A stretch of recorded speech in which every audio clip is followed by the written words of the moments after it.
Good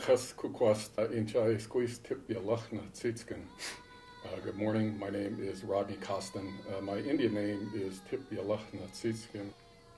Today we're here to talk about the Colville Confederated Tribes' efforts into restoring the Bighorn sheep back onto the Colville Reservation. And the Salish word for the Bighorn sheep is Yelich Kolkan.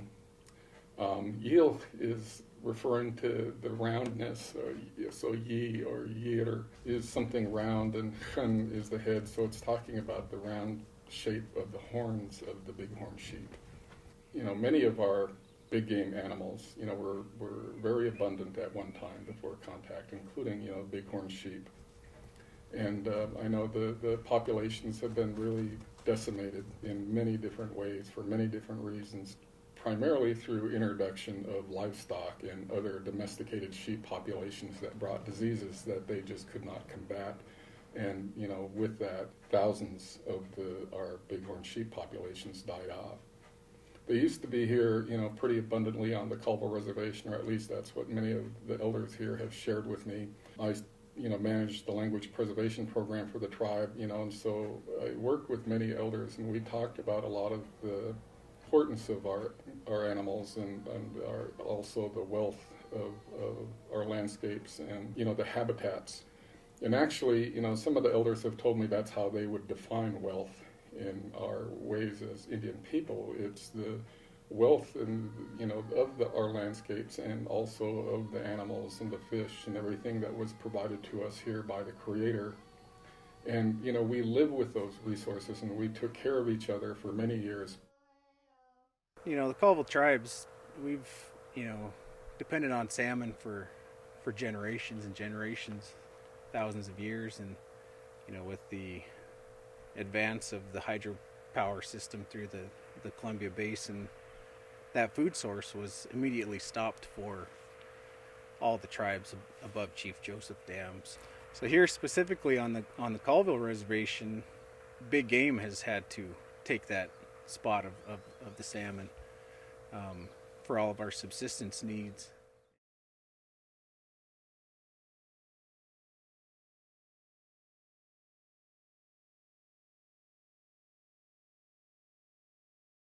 It began as an idea of bringing bighorn sheep back to the reservation in areas that they've been extirpated. So it was just more of a hope or dream, I suppose, is how it started. And then from there, we submitted for a grant that got funded to do some bighorn work. We wanted to work on bighorn sheep for years.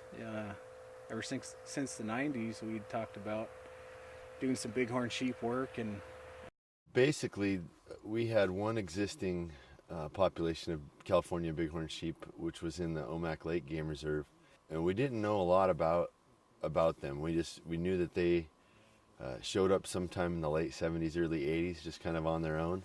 But there wasn't a lot of pursuing management of them at the time because there was still grazing allotments for domestic sheep and goats in the vicinity of that area. So kind of the thought by the managers back then was that it would probably just be becoming a disease issue and cause die-offs.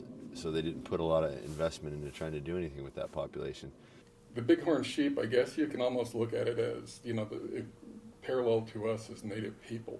The areas that we once enjoyed and that we were able to travel to and utilize became so decimated, through the growth of our populations and our cities and our roads and, the development and, there were just so many different factors that impacted bighorn sheep as well as native populations. I mean, ironically, diseases killed more native people than any war ever did. And, you can look at that parallel with the bighorn sheep as well. It was those introduced diseases that really killed off those populations as well.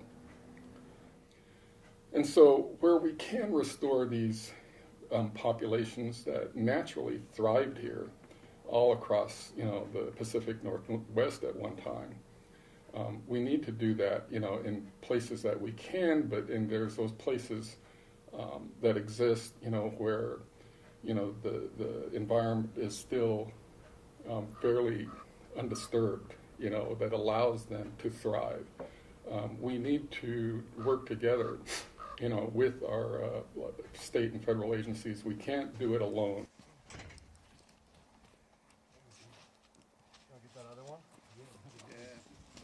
And it was about the early 2000s we started actually paying attention to that population a little bit more, and started looking into the feasibility of trying to get that population to grow in a healthier level that maybe we could start harvest in that population.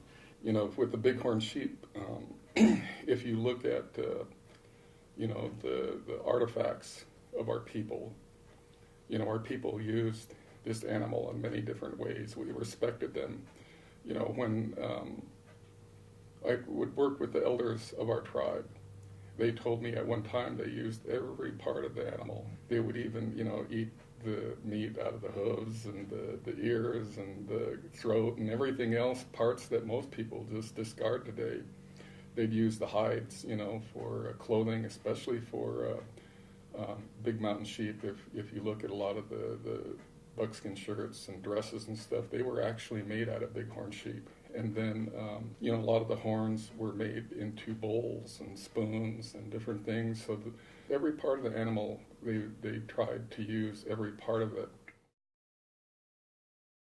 And so initially, the idea was to augment that herd, was kind of what we started the work with the idea of doing, was augmenting the existing herd on the reservation. So in about 2007, 2008, we started an effort to put collars on those animals and to actually sample them as well, so we could test them for disease and also look at their genetics. And the idea was that, if we could show that they're a clean, healthy population, that maybe we could eventually augment that population and try to help them get to a huntable level. Those domestic sheep allotments eventually just weren't used anymore, and then we actually put in code so that they couldn't be used again. We actually had tribal code changed.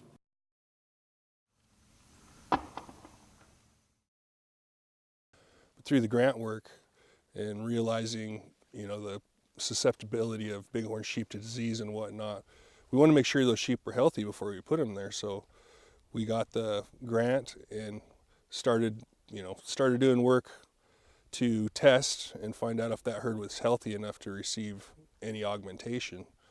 And in the meantime, the grant was already funded, and we were underway. So we started looking around for areas that we could get sheep from, and then through that process identified through WDFW that there was a possibility of getting some during the grant, which was something that it happened a lot quicker than we expected. But the testing of the other herd was ongoing, so we didn't want to augment that population before we knew that it was healthy enough to receive other animals.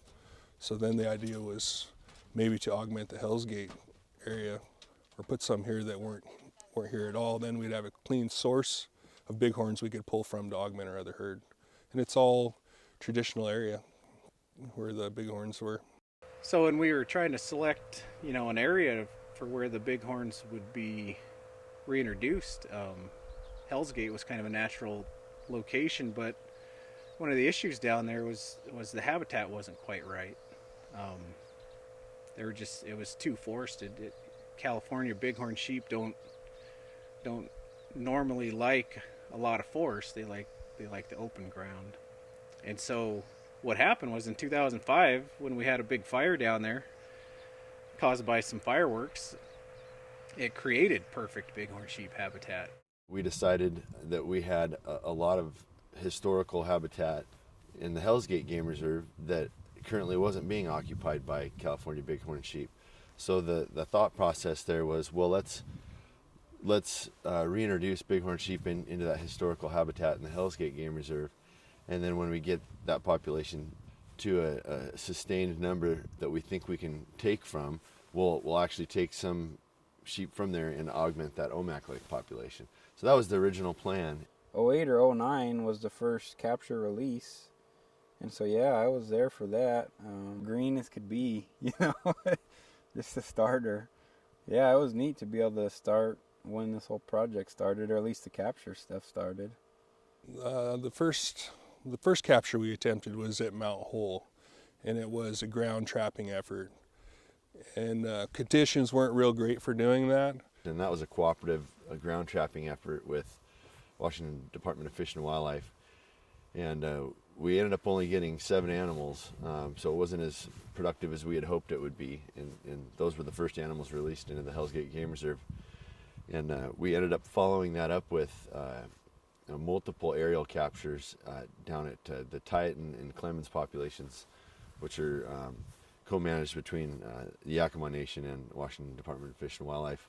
And then over the course of the next 3 years, we had several different augmentations from those Titan and Clemens populations that all went to this Hell's Gate Game Reserve.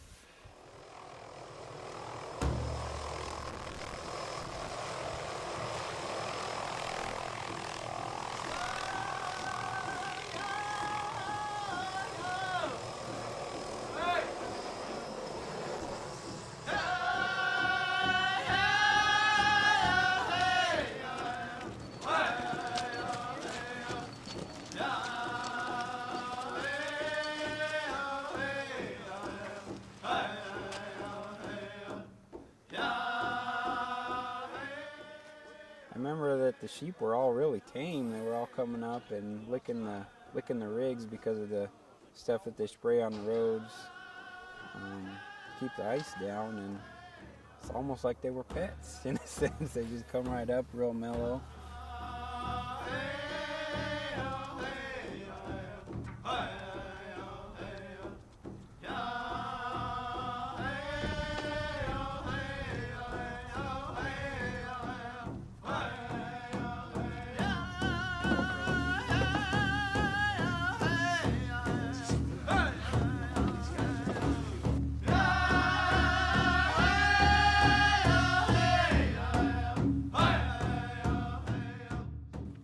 Yeah, when they went in the trap and whoever was holding the remote and it triggered and the wall just come down, I remember just a big old ruckus, and you could tell that a bunch were in there running around.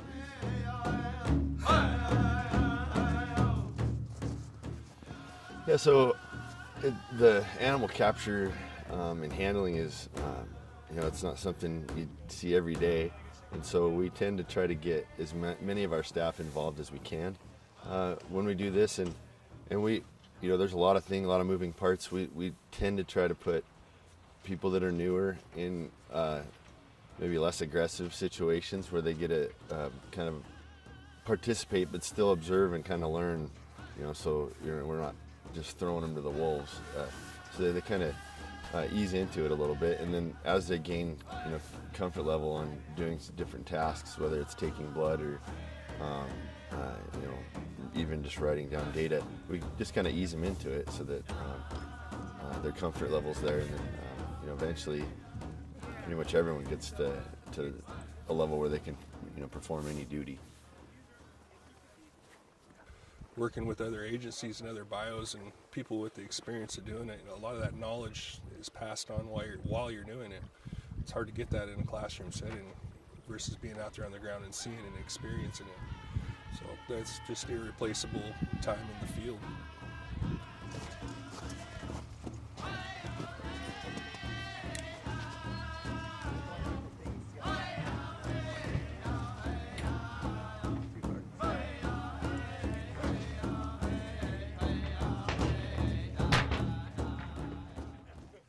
Yeah, I mean, the first time you get in to tackle a sheep down, get it radio collared and ear tagged and stuff, they'll kind of explain how it's going to happen. But when they close the door and you're in there and it's just you and the sheep, it's a different experience. You don't know what to expect until you just have to rush an animal and tackle them down.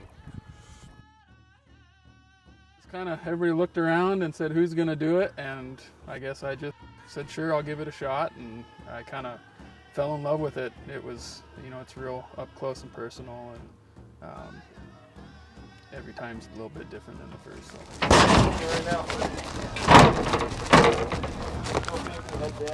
Yeah, he's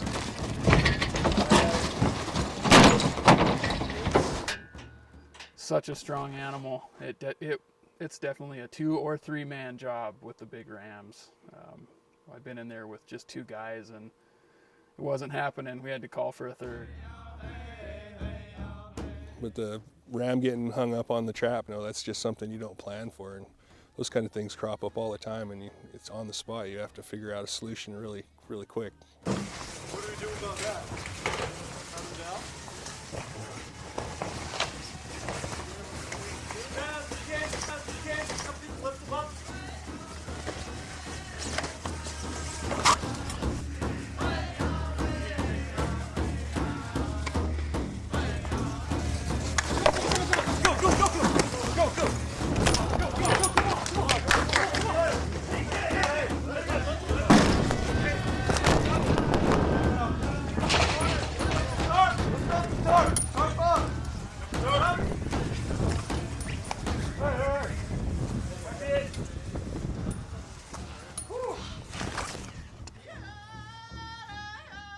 The transplants were basically over the course of about a 3 to 4 year period. I believe the final number of animals that we had transplanted was around 114. And so, majority of those animals were ewes. I think we had about 10% ram in those transplants. But so that 114, it doesn't take long when you're having a good lamb production, to get that number up. And so that's where we're sitting at approximately around 200 animals. It was literally a matter of a couple years before we got there. Good lamb production, good survival. There's a lot of habitat available to these animals, and I think it kind of went as expected. We were hoping we could be, having a huntable population within 5 years, and that happened. So it's been successful that way.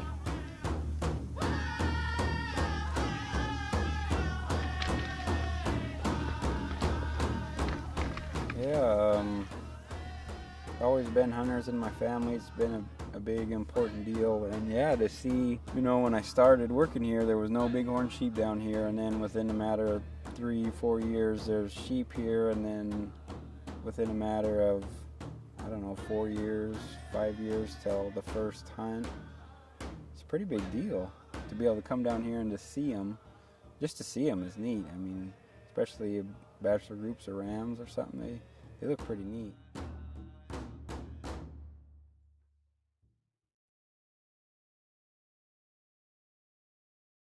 And we have annual harvest by our tribal membership, which is a permit tag draw system in the game reserve, and it's a really coveted tag, very sought after tag. And so we went from having no sheep in historical habitat to within less than a decade having a huntable population. So when we're able to bring a species back like that, allows the tribe to reintegrate that species as part of their culture.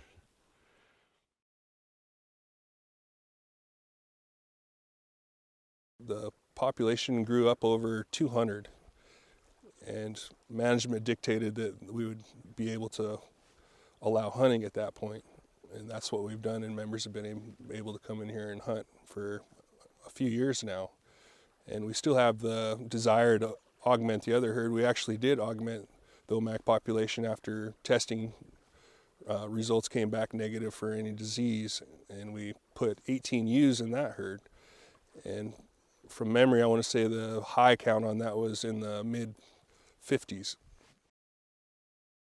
And so, with the bighorn sheep, a species that was lost, 100 or 200 years ago due to, domestic sheep or overhunting or whichever issue, replacing that species on the landscape helps fill that niche that wasn't filled, and it provides an additional subsistence species for the membership. Even to prepare a lot of these foods, that many of them, we don't have them in our lives every day anymore. And so, most of the time they're used for ceremonial uses. And, even for that, it's getting hard to be able to have them, where it's in a sustainable way to even sustain our culture. And I think that the bighorn sheep is, one of those species, because they just aren't as available. And so I think this is really a good project. I think it's a very much needed project, that our programs can work, with state governments and scientists to reestablish these populations and to reestablish them to a point where our people can then begin integrating and using these and, procuring or hunting these animals again, so that we continue to learn about that relationship, because as we do this, with the elders that we still have that have some of this knowledge, then that knowledge begins to come out. And that's so important, that we learn of those relationships and how we can learn of the Indian language about not only the what we call the animal, but all parts of the animal and how they were used. Ye Quilkin,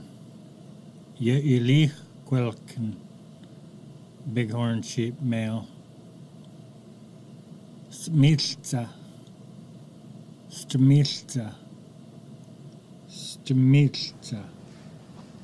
female young mountain sheep.